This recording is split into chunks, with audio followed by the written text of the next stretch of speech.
One of our top stories, President Trump saying today he is losing faith in negotiations with Iran and giving new insight on the trajectory of the conflict. So we're in there for 5 months, and if you look at Vietnam, they were in there for 20 years. You look at Afghanistan, they were in there for many years.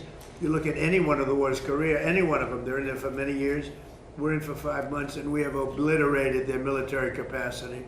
Again, they've got some left, but soon they won't have some left. In a moment, retired four-star Air Force General Charles Wald on what this could mean for U.S. policy and stability in the region. First to the chief international correspondent, Steve Harrigan. He's live for us in Tel Aviv. Steve. Trace, President Trump also touting some real success in another part of this region. That is the deal, the framework agreement for Hamas to disarm. President Trump saying such a move would be absolutely impossible without the current U.S. success in the war with Iran. Here's President Trump. It's a great breakthrough. Nobody's ever thought that would be possible, to disarm Hamas. That shows you how much success we're having with Iran. Because if you go 4 months ago, 5 months ago, a deal like that would have been impossible. So it's a big step for the Middle East, and people are really impressed by it.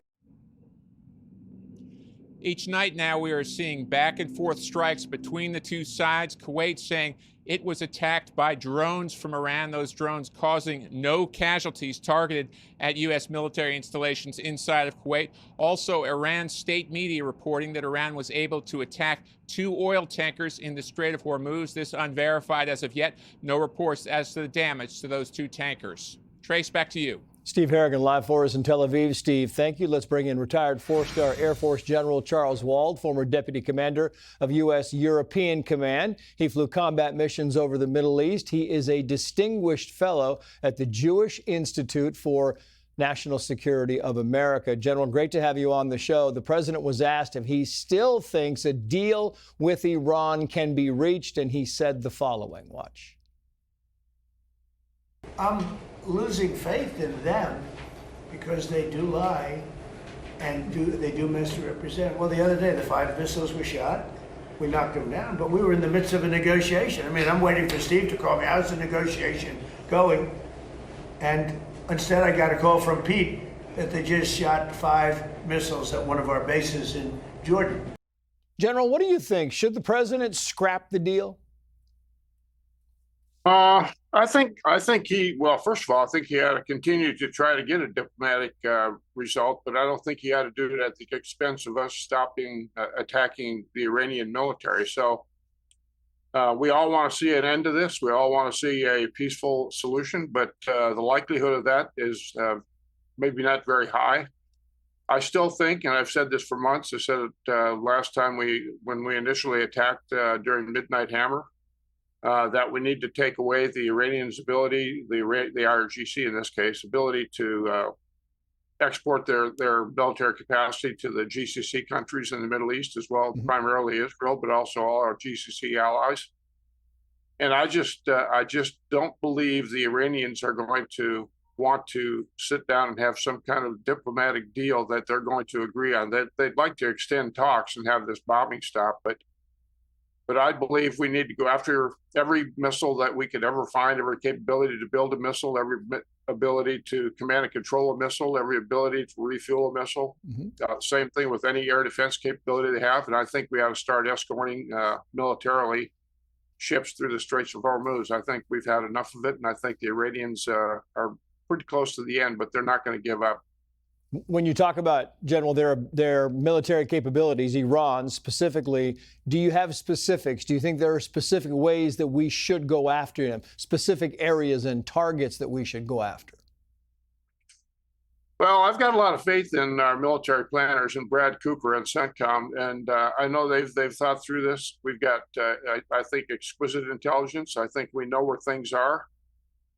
So I think I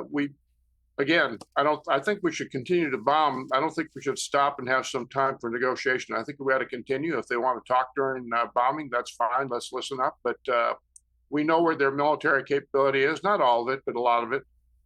And I think we ought to continue to degrade it. And the word obliterate comes up a lot, but the fact of the matter is degraded to the point where they can't threaten anything. And I think I have high confidence that we know where those things are. We should continue to do it. I'm not as worried about munitions as a lot of people are. I think you never want to have run out. We're not going to. It's not going to be close. We have NATO allies that we could get munitions from that are really built in America. So I think we need to stick to it, get it done, and and get out of the region from the standpoint of a large military force. But we're not going to leave there in any significant way over the years. Yeah, I'm curious. Steve Harrigan's reporting there about the possibility of more ships being targeted in the Strait of Hormuz. Would you anticipate that the United States would have more strikes against Iran in the coming hours? Absolutely, yes. I think you heard Brad Cooper, the CENTCOM commander, say he had a 14-day plan for really getting into this process here to really eliminate any threats that we know or see. And I think that should be implemented, and I think we're going to continue. I really, if the president were to ask me, he hasn't, but if he were to ask me, I'd say we're not going to stop bombing while the Iranians want to negotiate. That's just a ploy for them to stop and regroup. So yes, I think we'll continue, and I think it eventually will be successful. I think the IRGC is probably in a tougher situation than, first of all, they would admit publicly, but maybe even publicly is reported. So yes, I think we ought to continue. Continue with a response, or continue with the big response to go in with a much larger hit? It's easy to say yes, larger hit, but frankly, Trace, yes, I think we should. I'm not sure it's larger per se. I think it's continuous. It's persistent. I think it's directed at their air defense if there's any left. We've heard now that the Chinese are going to potentially send handheld SAMs to the Iranians. That's not a significant threat, but it is for low altitude aircraft. But I think, I know, we know where many of their military targets are. We should go after every one of them. We should not defeat, but degrade and put the IRGC in a position where they can't, they right now are acting like they're tough and have capability to respond, but they don't have as much as it appears. And I think it's for us to put them away. General Charles Wald, great to have you on, sir. Thank you for the insight. Well, here we go. President Trump taking questions. Be sure to like and subscribe for all the Fox News latest on YouTube, and catch full shows streaming now on Fox One.